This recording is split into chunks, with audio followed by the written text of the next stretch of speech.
नमस्कार दोस्तों। आज की कहानी का शीर्षक है मौत की भी मौत। जो ईश्वर का भक्त होता है उसका स्वामी ईश्वर होता है। उस पर मौत का अधिकार नहीं होता।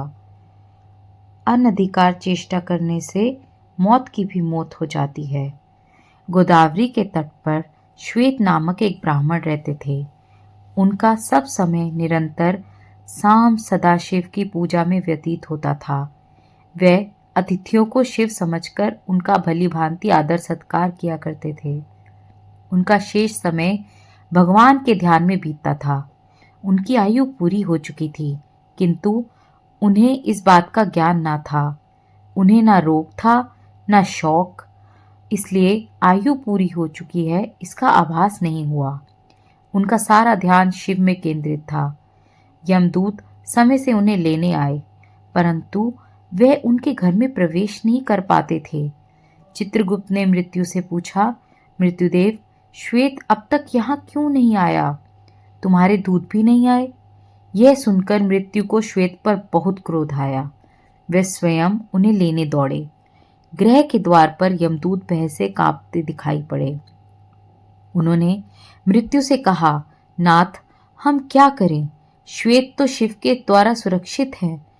उसे तो हम देख भी नहीं पा रहे हैं। उसके पास पहुंचना तो अत्यंत कठिन है। दूतों की बात सुनकर मौत का क्रोध और भभक उठा। वे झट ब्राह्मण के घर में प्रवेश कर गए। ब्राह्मण देवता को यह पता न था कि कहाँ क्या हो रहा है। मृत्युदेव को झपटते देखकर भैरव बाबा ने कहा, मृत्युदेव, आप लौट जाइए।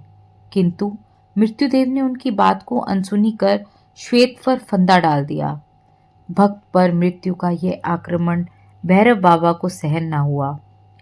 उन्होंने मृत्यु पर डंडे से प्रहार किया। मृत्युदेव वही ठंडे हो गए। यमदूत भागकर यमराज के पास पहुंचे। वे डर के मारे थर थर कांप रहे थे। मृत्यु की मृत्यु सुनकर यमराज को बड़ा क्रोध हो आया। उन्होंने हाथ में यमदंड ले लिया और अपनी सेना के साथ श्वेत के पास पहुंच गए। वहां भगवान शंकर के पार्षद पहले से ही खड़े थे।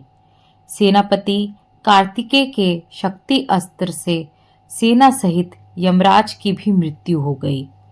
यह अपूर्व समाचार सुनकर भगवान सूर्य देवताओं के साथ ब्रह्मा के पास पहुंचे और ब्रह्मा सबके साथ घटना स्थल पर आए। देवताओं ने भगवान शंकर की स्तुति की और कहा, भगवान, यमराज सूर्य के पुत्र हैं। ये लोकपाल हैं। इन्होंने कोई अपराध या पाप नहीं किया है, अतः इनका वध नहीं होना चाहिए। इन्हें जीवित कर दे, नहीं तो अव्यवस्था हो जाएगी। भगवान, आपसे की हुई प्रार्थना कभी व्यर्थ नहीं होती। भगवान आशुतोष ने कहा, मैं भी व्यवस्था के पक्ष में हूँ।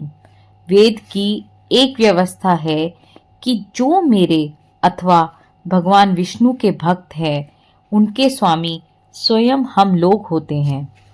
मृत्यु का उन पर कोई अधिकार नहीं होता। यमराज के लिए यह व्यवस्था की गई है कि वे भक्तों को अनुचरों के साथ प्रणाम करें।